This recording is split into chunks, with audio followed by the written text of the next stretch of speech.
আসসালামু আলাইকুম everyone, welcome back to my channel. আপনারা সবাই কেমন আছেন? আলহামদুলিল্লাহ আমি ভালো আছি। আপনাদের মাঝে আজকে আমি একটা রেসিপি নিয়ে আসছি। ঘরোয়া উপকরণে কীভাবে আপনারা ঘরে বসে হালিম রান্না করে খেতে পারবেন অল্প সময়ের মধ্যে।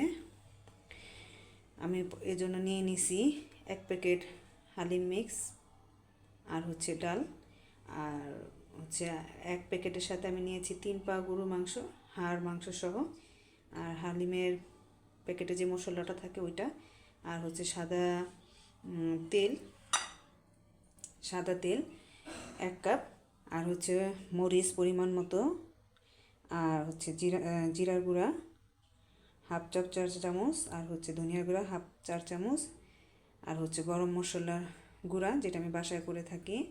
আমার ভিডিওগুলো যদি আপনারা দেখে থাকেন তাহলে দেখবেন আমি বাসায় তেজপাতা এবং গরম মশলা, দারচিনি এগুলো নিয়ে হালকা তেলে ওটা আমি ব্লেন্ডারে ব্লেন্ড করে নিয়ে রাখি। আর জিরা ধনিয়া ওইভাবেই আমি বাসায় তৈরি করি। আনামটা হালকা তেলে আমি হচ্ছে ব্লেন্ডারে ব্লেন্ড করে নিই। আর হচ্ছে পরিমাণ মতো লবণ নিয়েছি, এখন আর নিয়েছি পেঁয়াজ কুচি, সাথে আদা কুচি। তো এখন আমি এই পর্যায়ে আমি হালকা কুসুম গরম পানি দিয়ে ডালগুলো ভিজিয়ে রাখবো।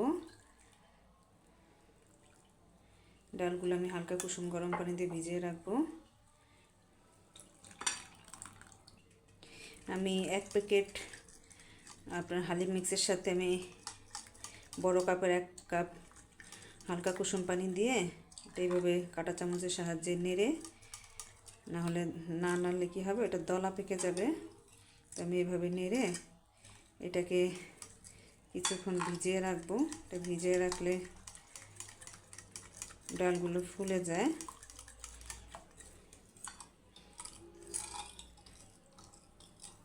আমার এটা ভিজানো হয়ে গেছে, এখন রেখে দিব। এখন আমি চুলায় একটা কড়াই দিয়ে দিছি। কড়াইয়ের মধ্যে আমি তেলগুলো দিয়ে দিব, পরিমাণ মতো তেল দিব, মানে হচ্ছে যে 1 বাটি লবণের বাটি, আর হচ্ছে বেরেস্তা করার জন্য হচ্ছে পেঁয়াজ আর আদা কুচিটা দিয়ে দিলাম। এটাকে এখন আমি ব্রাউন কালার করে নেব, ভেজে নেব তেলে। দেখেন আমার পেঁয়াজ আর আদাটা আমি ব্রাউন করে বেরেস্তাটা ভেজে নিছি। এই পর্যায়ে আমি এগুলো চুলা থেকে তুলে নিব, কারণ এটা ঠান্ডা হয়ে গেলে আবার আরও কালার চলে আসবে। আমি বেরেস্তাগুলো উঠিয়ে নিয়ে আবার পরিমাণ মতো একটু তেল দিয়ে দিছি। তো এখন এখানে 1 চা চামচ পেঁয়াজ বাটা, আর দিয়ে দিব হচ্ছে 1 চা চামচ হচ্ছে আদা রসুন বাটা। এটাকে এখন আমি ভালো করে তেলের মধ্যে কষিয়ে নেব।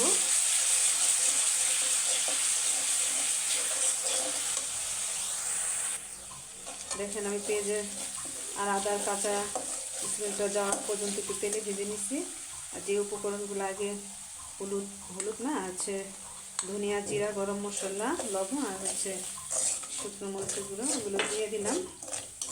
এখন এগুলো দিয়ে আমি আস্ত গরম মশলা দিলাম না, আমি গুঁড়োটা দিচ্ছি। এখন একটু পানি অ্যাড করে দিব। পানি অ্যাড করে এটাকে আমি মশলা থেকে তেল ছাড়া অবধি আমি এটা একটু ভালো করে কষিয়ে নেব। দেখেন আমার মশলাটা থেকে তেল ছেড়ে দিচ্ছে।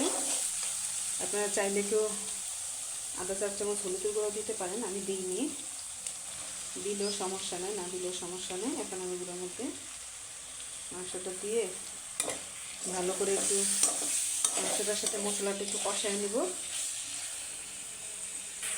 আপনারা যে পরিমাণে রান্না করতে চান, কেউ যদি 2 প্যাকেট রান্না করতে চান, সেই ক্ষেত্রে আপনাদের 1.5 কেজি লাগবে গরুর গোশত, আর ওই পরিমাণে আপনারা প্রত্যেকটা মশলা দিবেন।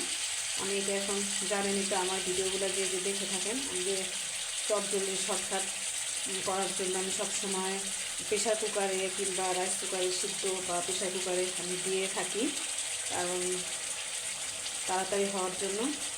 আর কে আমার মতো করে এভাবে চটজলদি প্রেশার কুকার, রাইস কুকার ব্যবহার করেন আমাকে কমেন্ট করে জানাবেন। আর আরেকটা সত্যি কথা বলতে, আমার বাসা তো হচ্ছে গ্যাস সিলিন্ডার, এই জন্য আমার এই কাজটা করতে হয়। আবার তাড়াহুড়ার জন্য হয়, আবার ওইটার জন্য হয়, দুটা মিলে আমি কাজটা করে থাকি। এখন আমি এগুলোকে প্রেশার কুকারে ঢেলে নেব। আমি মাংসগুলো প্রেশার কুকারে দিয়ে দিয়েছি। এখন একটু কড়াইটা দিয়ে হালকা একটু পানি দিয়ে দেব এবং এটা আমি একটা সিজ দিব। একটা সিজ হলে আমি অফ করে দিব চুলাটা। আমি প্রেশার কুকার থেকে একটা ননস্টিক পাত্রের মধ্যে আমি মাংসটা তুলে নিয়েছি, দেখুন। এখন এটার মধ্যে আমি সে হালিম মিক্সের মশলাটা দিয়ে দিব, যেটা প্যাকেট থেকে আগে ছিঁড়ে রাখছিলাম। এটা এখন একটু নেড়ে চেড়ে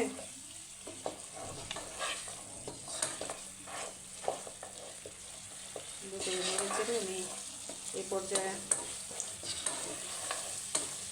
মাংসগুলো সিদ্ধ হয়ে গেছে। আমি যে ডালগুলো ভিজিয়ে রাখছিলাম আগে থেকে, ডালটা দিয়ে দেবো এটার মধ্যে।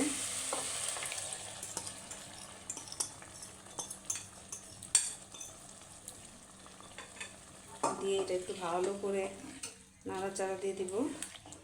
এটা একটু ভালো বলক আসবে ওই পর্যন্ত আমি এটা একটু ভালো করে নেড়ে নিব। দেখুন আমি ডালগুলো ভিজিয়ে রাখার কারণে ওগুলো খুলে গেছিলো। এখন আমি ভালো করে মাংসের সাথে নেড়ে মিশিয়ে দিয়েছি এবং প্রেশার কুকারে যে দিয়েছিলাম সিদ্ধ, ওইটা ধুয়ে আমি পরিমাণ মতো পানি দিয়ে দিচ্ছি। প্রায় আধা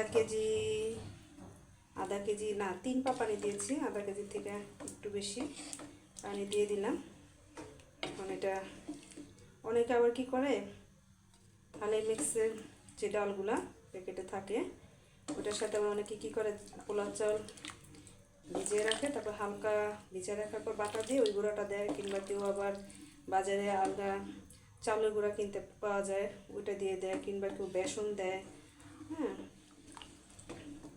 আপনারা চাইলে ওভাবেও ওটার সাথে ভালো করে ডালের সাথে মিক্স করে পরে গরম পানিটা যখন দিবেন তার আগে মিক্স করে নিয়ে ওই যেভাবে দেখায় দিছি নাড়াচাড়া দিয়ে রেখে দিবেন।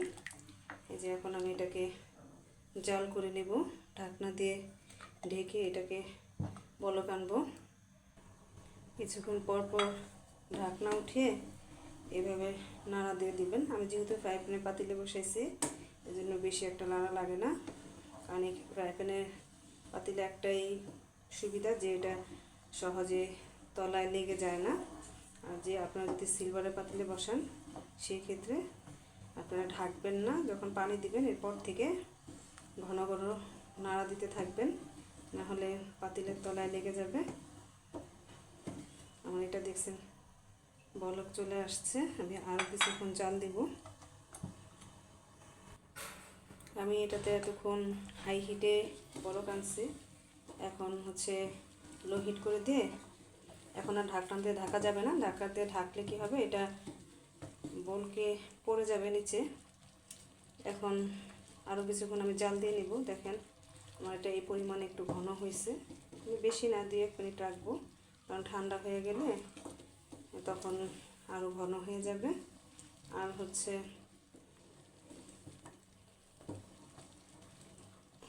এভাবে এখন আমি রেখে দেব কিছুক্ষণ।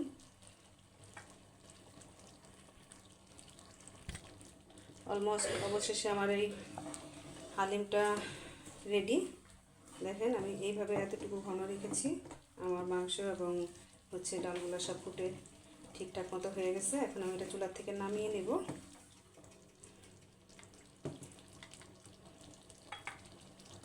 দেখেন কত অল্প সময়ে তাড়াতাড়ি করে আমি হালিমটা বাসায় রান্না করে ফেলছি।